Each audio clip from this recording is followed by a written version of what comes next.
ಓಂ ಸದ್ಗುರುನಾಥ ಶರಣಂ ಜಯ ಜಯ. ಓಂ ಸಚ್ಚಿದಾನಂದ ಶರಣಂ ಜಯ ಜಯ. ಎಲ್ಲರಿಗೂ ನನ್ನ ನಮಸ್ಕಾರಗಳು. ಶ್ರೀಕೃಷ್ಣ ಪರಮಾತ್ಮನು ಅರ್ಜುನನಿಗೆ ಪ್ರಕೃತಿ ಪುರುಷರ ವಿಚಾರವಾಗಿ ತಿಳಿಸ್ಕೊಡ್ತಾ ಇದ್ದ.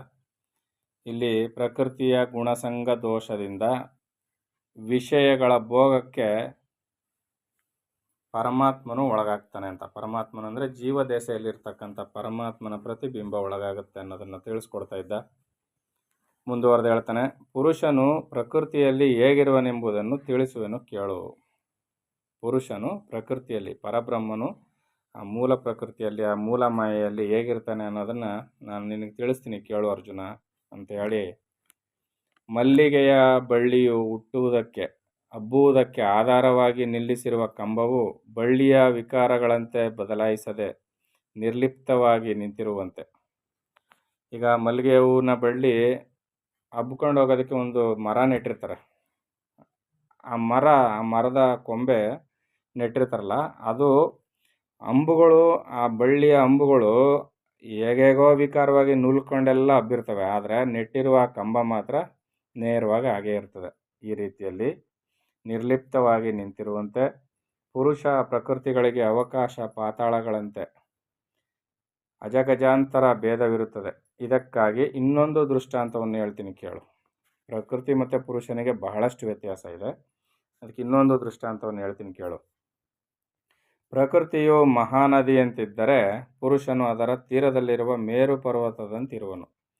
ಹರ್ಕೊಂಡೋಗೋ ನದಿ ಥರ ಪ್ರಕೃತಿ ಅಂದರೆ ಪಕ್ಕದಲ್ಲಿರೋ ದೊಡ್ಡ ಮೇರು ಪರ್ವತದಂತೆ ಪುರುಷನಿರ್ತಾನೆ, ಅಂದರೆ ತಟಸ್ಥವಾಗಿರ್ತಾನೆ. ನದಿಯು ಹರಿದರೆ ಅದರ ಪ್ರವಾಹದಲ್ಲಿ ಕಾಣಿಸುವ ಪರ್ವತವು ಹರಿಯಬಲ್ಲದೆ. ಮೇರುವಿನಂತೆ ಪುರುಷನು ಸದಾ ನಿಶ್ಚಲನಾಗಿರುವನು. ಶಾಶ್ವತನಾದ ಪುರುಷನಿಗೆ ಪ್ರಕೃತಿ ಸಂಬಂಧವಾದ ಜನನ ಮರಣಾದಿಗಳು ತೋರಲಾರವು. ಪುರುಷನು ಸರ್ವ ಜಗತ್ತಿಗೂ ಶಾಸನವನ್ನು ಮಾಡುತ್ತಾ ಪ್ರಕೃತಿಗೆ ಆಯುರ್ದಾಯವನ್ನು ಉಂಟು ಮಾಡುವನು. ಪುನಃ ಪ್ರಕೃತಿಯು ಪುರುಷನ ಸಂಘದಿಂದಲೇ ಜಗತ್ತನ್ನು ಸೃಷ್ಟಿಸುವಳು.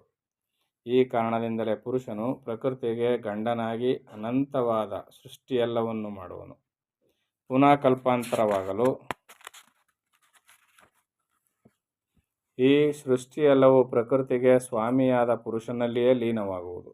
ಹೀಗೆ ಸೂತ್ರಧಾರಕನಾದ ಪುರುಷನಿಂದಲೇ ಬ್ರಹ್ಮಾಂಡವೆಂಬ ರಂಗಸ್ಥಳವು ಮೆರೆಯುತ್ತಾ ಲೋಕರೂಪವಾದ ದೃಶ್ಯ ನಾಟಕವು ಮೆರೆಯುವುದು. ಹೀಗೆ ಈ ಶರೀರದಲ್ಲಿದ್ದು ಪರಮಾತ್ಮನ ರೂಪದಿಂದ ಬೆಳಗುತ್ತಿರುವವನೇ ಪುರುಷನು. ಹೇ ಅರ್ಜುನ, ಪ್ರಕೃತಿಗಿಂತಲೂ ಬೇರೆಯಾಗಿರುವವನನ್ನೇ ಜನರು ಪುರುಷನೆನ್ನುವರು. ಇದಕ್ಕೆ ಶ್ರೀರಾಮಕೃಷ್ಣ ಪರಮಹಂಸರು ಒಂದು ಕಥೆಯನ್ನು ಹೇಳ್ತಾ ಇದ್ರು ಪ್ರಕೃತಿ ಪುರುಷರ ಬಗ್ಗೆ. ಈ ಪ್ರಕೃತಿ ಮನೆಯಲ್ಲಿರ್ತಕ್ಕಂಥ ಯಜಮಾನಿ ಸ್ತ್ರೀ ಇರ್ತಾಳಲ್ಲ, ಆ ಥರ. ಪುರುಷ ಅನ್ನುವನು ಮನೆ ಯಜಮಾನ ಅಂತಾರ. ಮನೆ ಯಜಮಾನ ಮಂಚದ ಮೇಲೆ ಕಾಲು ಹಿಡ್ಕೊಂಡು ತಾಂಬೂಲವನ್ನು ಮೆಲ್ತಾ ಮಲಗಿರ್ತಾನೆ. ಈಕೆ ಬಂದ್ಬಿಟ್ಟು ಯಜಮಾನನ ಹತ್ರ ವರದಿ ಒಪ್ಪಿಸ್ತಾಳೆ. ಇವನನ್ನು ಈ ಕೆಲ್ಸಕ್ಕೆ ಹಚ್ಚಿದೆ, ಅವನನ್ನು ಆ ಕೆಲ್ಸಕ್ಕೆ ಹಚ್ಚಿದೆ, ಇವನಿಗೆ ಇಷ್ಟು ಹಣ ಕೊಟ್ಟೆ, ಅವನಿಗೆ ಈ ಪದಾರ್ಥ ಕೊಟ್ಟೆ, ಅವನಿಗೆ ಅದನ್ನೇ ಹೇಳಿದೆ, ಇವನಿಗೆ ಇದನ್ನೇ ಹೇಳಿದೆ, ಇಂತಿಂಥವ್ರಿಗಿಂತ ಕೆಲಸ ವಹಿಸಿದ್ದೀನಿ ಅಂತ.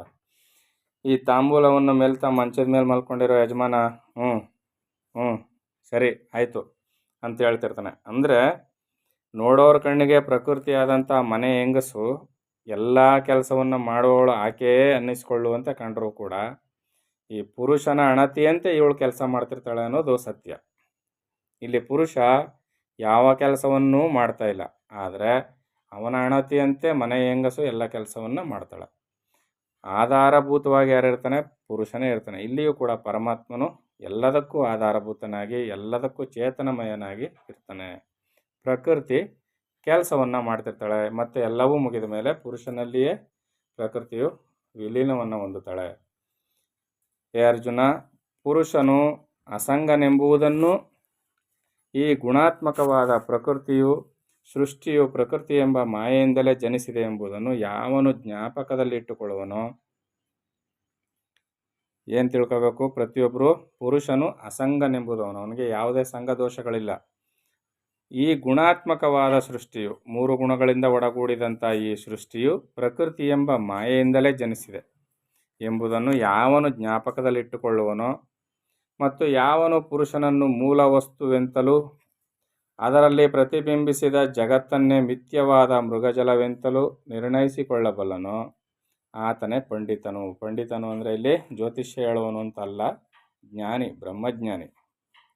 ಈ ರೀತಿ ಪ್ರಕೃತಿ ಪುರುಷರ ವ್ಯವಸ್ಥೆಯನ್ನು ಯಥಾರ್ಥವಾಗಿ ಅರಿತವನು ಮನುಷ್ಯ ಶರೀರದಲ್ಲಿ ಇದ್ದು ಪ್ರಕೃತಿಜನ್ಯವಾದ ಸಮಸ್ತ ಕರ್ಮಗಳನ್ನು ಮಾಡುತ್ತಿದ್ದರೂ ಧೂಳಿನಿಂದ ಆವೃತವಾದ ಆಕಾಶವು ಅದರ ಸಂಬಂಧದಿಂದ ಮಲಿನವಾಗದೆ ಸದಾ ನಿರ್ಲಿಪ್ತವಾಗಿರುವಂತೆ ಮೋಹದಲ್ಲಿ ಮುಳುಗದೆ ಅಸಂಗನಾಗಿರುವನು. ಭಾರಿ ಬಿರುಗಾಳಿಯಿಂದ ಸುಂಟ್ರು ಗಾಳಿ ಬೀಸಿ ಧೂಳೆದ್ದು ಬಿಡ್ತದೆ, ಬಹಳ ಎತ್ತರದವರೆಗೂ ಧೂಳೆದ್ದು ಬಿಡ್ತದೆ. ಆದರೆ ಅದು ಆಕಾಶವನ್ನೇನೂ ಮಲಿನಗೊಳಿಸೋಕ್ಕೆ ಸಾಧ್ಯವಿಲ್ಲ. ಅಂತೆ ಈ ಜೀವ ಮತ್ತು ಪರಮರ ವಿಚಾರವನ್ನು ಅಥವಾ ಪ್ರಕೃತಿ ಮತ್ತು ಪುರುಷರ ವಿಚಾರವನ್ನು ಯಥಾವತ್ತಾಗಿ ಯಾರು ತಿಳ್ಕೊಳ್ತಾನೋ ಅಂತಹ ಜ್ಞಾನಿಯು ಮೋಹಕ್ಕೆ ಒಳಗಾಗುವುದಿಲ್ಲ. ಆತನು ನಿರ್ಲಿಪ್ತವಾಗಿರ್ತಾನೆ, ಆತ್ಮಸುಖದಲ್ಲಿರ್ತಾನೆ ಅನ್ನೋದನ್ನು ಇಲ್ಲಿ ಕೃಷ್ಣ ಪರಮಾತ್ಮನು ಹೇಳ್ತಾ ಇದ್ದಾನೆ. ಅವನಿಗೆ ಈ ಶರೀರ ಹೋದರೂ ಪುನರ್ಜನ್ಮ ಪ್ರಾಪ್ತಿಯಾಗುವುದು. ಯಾರಿಗೆ? ಪ್ರಕೃತಿ ಪುರುಷರನ್ನು ಅರ್ಥ ಮಾಡಿಕೊಂಡಂಥ ಜ್ಞಾನಿಗೆ ಈ ಶರೀರ ಅಕಸ್ಮಾತಾಗಿ ಹೋದರೂ ಪುನರ್ಜನ್ಮ ಪ್ರಾಪ್ತಿ ಆಗದು. ಯಾಕೆ? ಅವನು ಜನ್ಮರಾಹಿತ್ಯವನ್ನು ಉಂಟು ಮಾಡ್ಕೊಂಡಿರ್ತಾನೆ, ಇಲ್ಲಿ ಪ್ರಾಪ್ತಿ ಆಗೋದಿಲ್ಲ.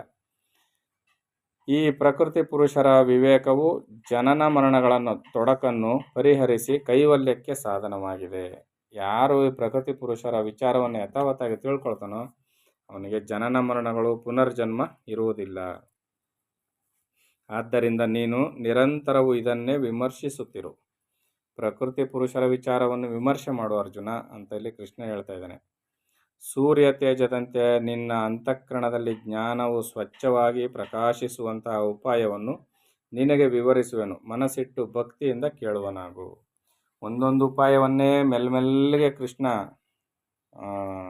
ಮುಂದಿಡ್ತಾ ಬರ್ತಾನೆ. ನೋಡಿ, ಈಗ ಏನು ಹೇಳ್ತಾನೆ? ಸೂರ್ಯ ತೇಜದಂತೆ, ಸೂರ್ಯನ ತೇಜಸ್ಸು ಹೇಗಿದೆಯೋ, ಪ್ರಕಾಶಮಾನವಾದ ಬೆಳಕು ಹೇಗಿದೆಯೋ ಅದರಂತೆ ನಿನ್ನ ಅಂತಃಕರಣದಲ್ಲಿ ಜ್ಞಾನವು ಸ್ವಚ್ಛವಾಗಿ ಪ್ರಕಾಶಿಸುವಂತಹ ಉಪಾಯವನ್ನು ನಿನಗೆ ಹೇಳ್ತೀನಿ ಅಂತಾನೆ. ನಿನ್ನ ಅಂತಃಕರಣದಲ್ಲಿ ಸೂರ್ಯನ ಪ್ರಕಾಶದಂತೆ ಜ್ಞಾನ ಪ್ರಕಾಶ ಹೊಳಪಾಗಬೇಕು. ಅಂಥದ್ದೊಂದು ಉಪಾಯವನ್ನು ನಾನು ನಿನಗೆ ಹೇಳ್ತೀನಿ ಅರ್ಜುನ, ಮನಸ್ಸಿಟ್ಟು ಭಕ್ತಿಯಿಂದ ಕೇಳುವನಾಗು. ಎಂಥ ಪರಮ ಉಪಕಾರವನ್ನು ಕೃಷ್ಣ ಮಾಡ್ತಾ ಇದ್ದಾನೆ ಅಂದರೆ, ಅಂತಃಕರಣ ಶುದ್ಧಿ ಆಗಬೇಕು ಅನ್ನೋದ್ರೆ ಏನೇನು ಮಾಡಬೇಕು ಅಂತ. ಹೇ ವೀರಶ್ರೇಷ್ಠನಾದ ಅರ್ಜುನ, ಕೆಲವರು ವಿಚಾರವೆಂಬ ಅಗ್ನಿಯಲ್ಲಿ ಆತ್ಮಾನಾತ್ಮ ವಿವೇಚನ ಮಾಡುತ್ತಾ ಅಧ್ಯಾತ್ಮ ಜ್ಞಾನವೆಂಬ ಕನಕವನ್ನು ಪುಟಕಿಟ್ಟು ಶ್ರವಣ ಮನನಾದಿಗಳಿಂದ ಅನಾತ್ಮ ಧಾತುವೆಂಬ ಮಿಶ್ರಣವನ್ನು ಹೊರಕ್ಕೆ ತೆಗೆದು ಹಾಕುವರು. ಏನು ಹೇಳ್ತಾ ಇದ್ದಾನೆ ಇಲ್ಲಿ? ಕೆಲವರು ವಿಚಾರವೆಂಬ ಅಗ್ನಿಯಲ್ಲಿ, ಅಂದರೆ ಅಗ್ನಿ ಎನ್ನುವುದು ಉತ್ಪತ್ತಿ ಆಗಲೇಬೇಕು. ಆ ಅಗ್ನಿಯ ದೆಸೆಯಿಂದಾಗಿಯೇ ಅಂತಃಕರಣ ಶುದ್ಧಿ ಆಗೋದು. ಆ ಯೋಗಾಗ್ನಿ, ವಿಚಾರವೆಂಬ ಯೋಗಾಗ್ನಿಯಿಂದ ಅಂತಃಕರಣ ಶುದ್ಧಿ ಆಗುತ್ತೆ. ಅಲ್ಲಿ ಆತ್ಮ ಅನಾತ್ಮ, ಇದು ಆತ್ಮ ವಸ್ತು, ಇದು ಆತ್ಮವಲ್ಲದ್ದು ಅಂತ ವಿಚಾರವನ್ನು ಮಾಡ್ತಕ್ಕಂಥ ವಿವೇಕ ಜ್ಞಾನ ಉಂಟಾಗುತ್ತೆ. ವಿವೇಕ ಅಂದ್ರೇನು? ಸತ್ಯಾಸತ್ಯತೆಗಳನ್ನ ವಿಂಗಡಣೆ ಮಾಡಿ ನೋಡ್ತಕ್ಕಂಥ ಒಂದು ಪಟುತ್ವ ಬರ್ತದೆ.